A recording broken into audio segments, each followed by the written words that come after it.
Welcome back to Mr. Berman Makes. In this episode, we are going to take a deep dive into the different techniques that you can use to create the interactive experience that you're seeing on screen right now. So my students have been creating this kind of experience for their lesson on animal adaptation. We've been focusing on that this term. And we've gone through and I've used this creation that I've made as a way to show them a high quality example of what they could create as part of their interactive experience, where they're informing the public about the threats to a particular animal, how it uses its animal adaptations in its environment, and why preserving its environment is important. So here's another example that I showed, which was about the Great Barrier Reef. You can click on the world, and then once you click on the world, it takes you to the main menu. And you'll see that we've got a turtle and a fish there that they can click on.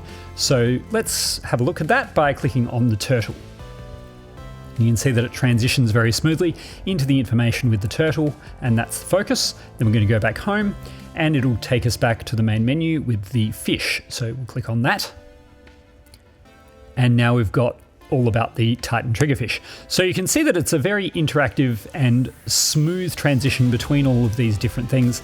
And then we can click on the world to go back to the main area again, which is sort of the default display that you'd get. So let's now dive in to look at how this is all made. So here we are on the zebra slide, and if I just come over and right click on my rectangle and go down to format shape, you can see that I have a solid fill set there. And if I come down to line, there's no outline.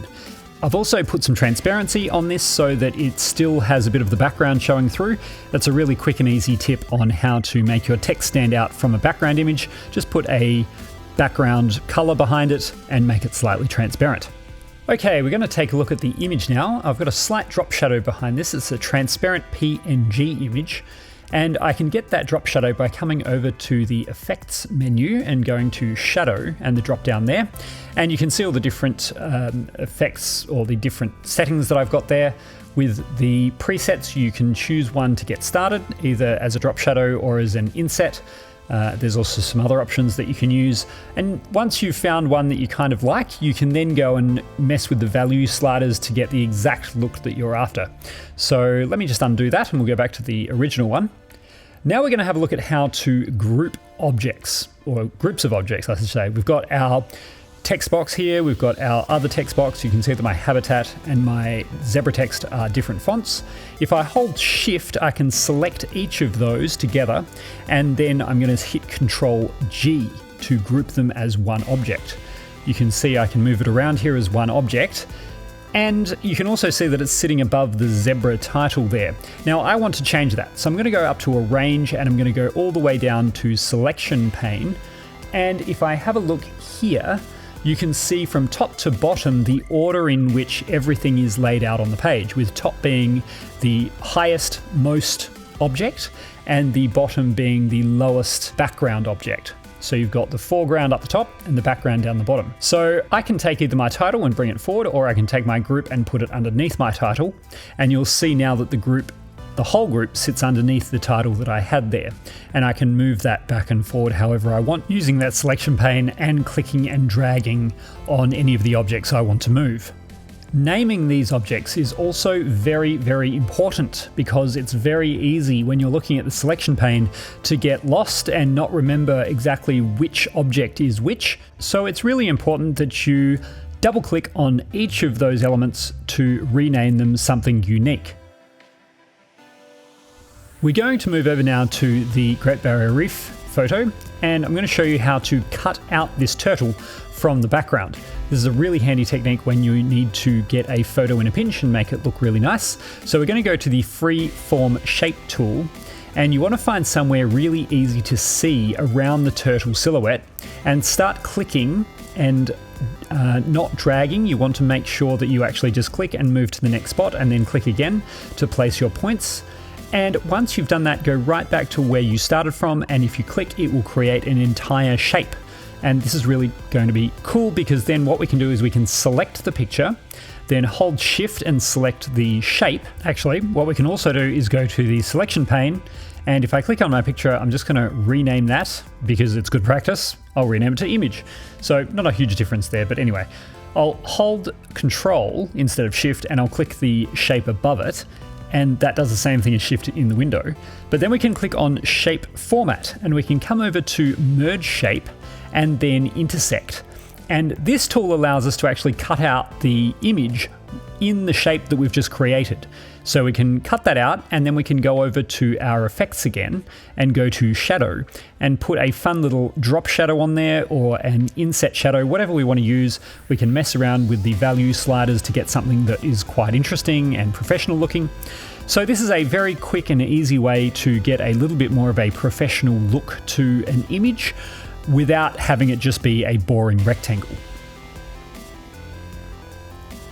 We're going to move over and have a look at how we can use this effect on the background so that we have these slanted diagonal pictures here. And when you click on the zebra, it will actually open up and show the complete image on the next slide. And we can go back again and it will then bring the image back to being diagonal with the other three. So this is a neat effect that we can create using the freeform shape tool. And we'll have a look at how we can do that now. So I'm going to go down and create a brand new slide here, and we're going to use this for the example. If I paste the picture onto the slide and just have it underneath, you'll see that if I drag it over the top, I can no longer see the borders of the slide exactly.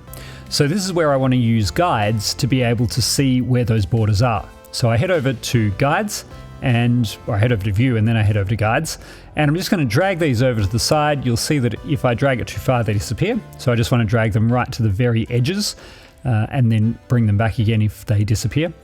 I'm then going to create two more and we're going to put these at the bottom and on the right.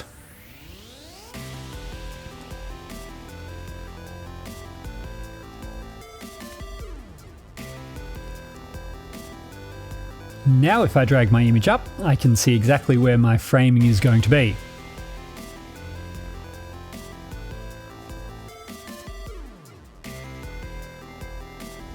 I now need to go to Insert, and then I'm going to get my Shape tool, and it's going to be my Freeform Shape tool.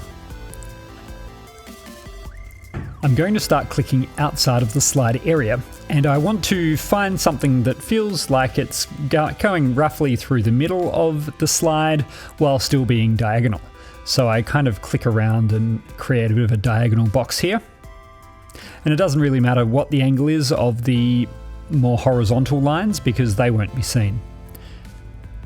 So now that I've created the shape, I then can either select the image and then the shape in the window itself, or I can go over to the selection pane and select the image and then the shape using the Control key. I then go to Shape Format and over to Merge Shapes and come down to Intersect, and that will intersect and allow me to create the diagonal image. If I want to, I can also blur this by going over to the effects and then going to the picture effects. And if I go down to sharpening and drag that to the left, I can get that to be blurrier. And I can also change the transparency so that it's slightly more transparent and faded. Once I've done that, I can create a new slide. And if I go back to my previous slide, I can then copy and paste the image from the previous slide over to the new slide. Or I could duplicate both slides, either way. I'm now going to resize this so that way it's covering the entire slide frame.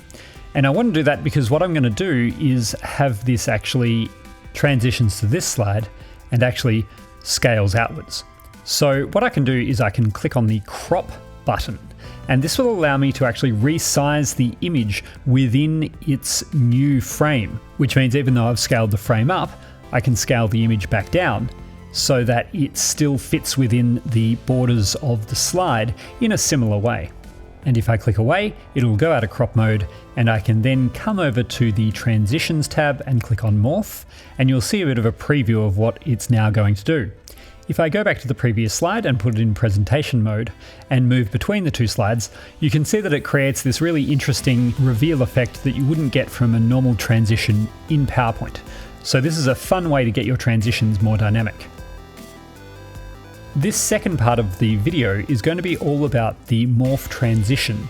So I'm going to start out by having a blank slide, and I'm going to create 3 new slides, all with different colored backgrounds.